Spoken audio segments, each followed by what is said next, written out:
नमस्कार दर्शकों, मैं दिया, आपकी होस्ट, आपकी दोस्त। आज फिर से आपका हार्दिक अभिनंदन करती हूँ हमारे प्यारे से चैनल घर जागृति में।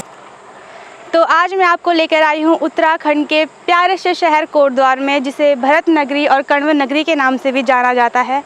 और आज इस शहर का अपना ही एक बहुत बड़ा इतिहास है। तो आज मैं आपको इस इतिहास के बारे में बताऊँगी।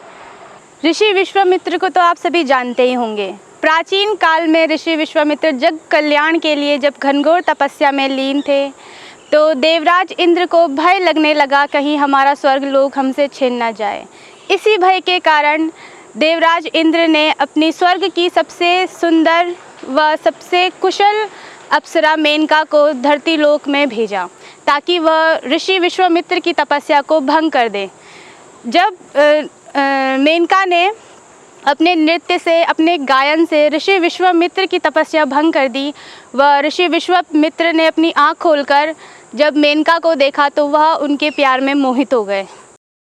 तब वह दोनों साथ रहने लगे। वह जल्द ही उन दोनों को एक कन्या प्राप्ति हुई।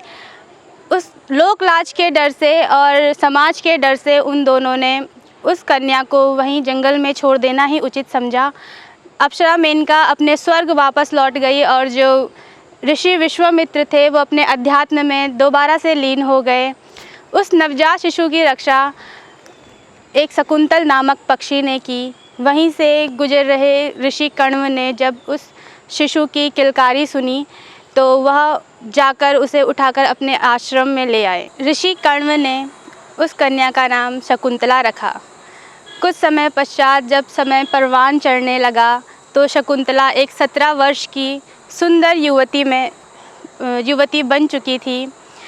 एक दिन ऋषि कण्व जब धर्म प्रचार के लिए भ्रमण हेतु जा रहे थे तो उन्होंने शकुंतला को कहा कि मेरे पीछे इस आश्रम का और अपना ध्यान रखना। इस देश हस्तिनापुर, जो कि अब वर्तमान में मेरठ के नाम से जाना जाता है, हस्तिनापुर के राजा जो दुष्यंत थे वो शिकार खेलने निकले थे। शिकार खेलते खेलते वह अपने टोलियों से भटक गए और भटकते भटकते वह ऋषि कण्व के आश्रम में पहुंच गए, जहां उन्होंने शकुंतला को देखा। शकुंतला जो कि मेनका व ऋषि विश्वामित्र की पुत्री थी, तो वह इतनी सुंदर और आकर्षक थी कि दुष्यंत अपना हृदय स्पंदन कर बैठे और उनके आगे विवाह का प्रस्ताव रख बैठे। शकुंतला ने भी सहमति जताते हुए उनका प्रस्ताव स्वीकार कर लिया। दोनों ने गंधर्व विवाह कर लिया और कुछ माह पश्चात जब दुष्यंत हस्तिनापुर वापस लौटने लगे तो कहा कि मैं जल्द ही तुम्हें लेने आऊँगा, और जाते जाते अपनी निशानी के तौर पर एक अंगूठी दे गए। वहाँ जाने के बाद वह अपने कार्यों में व्यस्त हो गए। एक दिन शकुंतला अब राजा दुष्यंत जी के ख्यालों में खोई हुई थी। उसी समय जो दुर्वासा ऋषि थे वो अपने क्रोध के लिए बहुत ज़्यादा प्रसिद्ध थे। वो वहाँ से गुजर रहे होते हैं और जो शकुंतला की सभी सखियाँ होती हैं वो उन्हें प्रणाम करती है, लेकिन जो शकुंतला होती है वो प्रणाम करना भूल जाती हैं, क्योंकि वो राजा दुष्यंत के ख्यालों में खोई हुई होती हैं। तो इसके चलते दुर्वासा ऋषि बहुत ज़्यादा क्रोधित हो जाते हैं शकुंतला पे, और शकुंतला को यह श्राप दे देते हैं कि जिस व्यक्ति के ख्यालों में तू खोई हुई है वो व्यक्ति तुझे भूल जाए। उसी क्षण शकुंतला के हाथ से अंगूठी नदी में गिर जाती है। वहाँ एक मछली उसे निगल लेती है।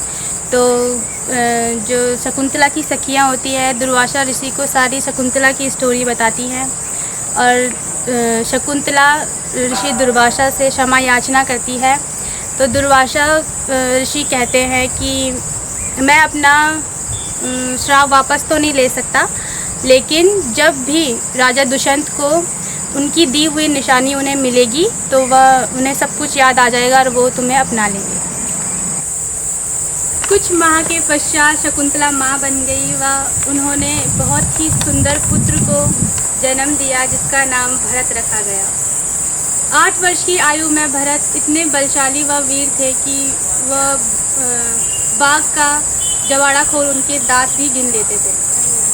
कुछ समय पश्चात भरत की वीरता के व उनकी बुद्धिमत्ता की शैली दूर दूर तक फैल गई। एक दिन मछुआरा मछली पकड़ने गया हुआ होता है तो उसे वह मछली मिल जाती है जिसने राजा दुष्यंत की अंगूठी निगल ली होती है। तो वो मछुआरा उस मछली को लेकर और उस अंगूठी को लेकर राजा दुष्यंत के पास जाते हैं। तो राजा दुष्यंत जब उस अंगूठी को देखते हैं तो उन्हें शकुंतला याद आ जाती है। उसी क्षण वो शकुंतला के पास जाते हैं और उनसे क्षमा याचना करते हैं और फिर शकुंतला को और भरत को लेकर हस्तिनापुर वापस लौट आते हैं। आगे चलकर ये भरत ही चक्रवर्ती सम्राट भरत बने और इनके नाम पर ही हमारे देश का नाम भारतवर्ष पड़ा। तो दोस्तों, कैसा लगा आपको हमारे एपिसोड? हमारे कमेंट बॉक्स में कमेंट करके ज़रूर अपनी राय दें और हमारे चैनल को लाइक, शेयर और सब्सक्राइब करना बिल्कुल ना भूलें।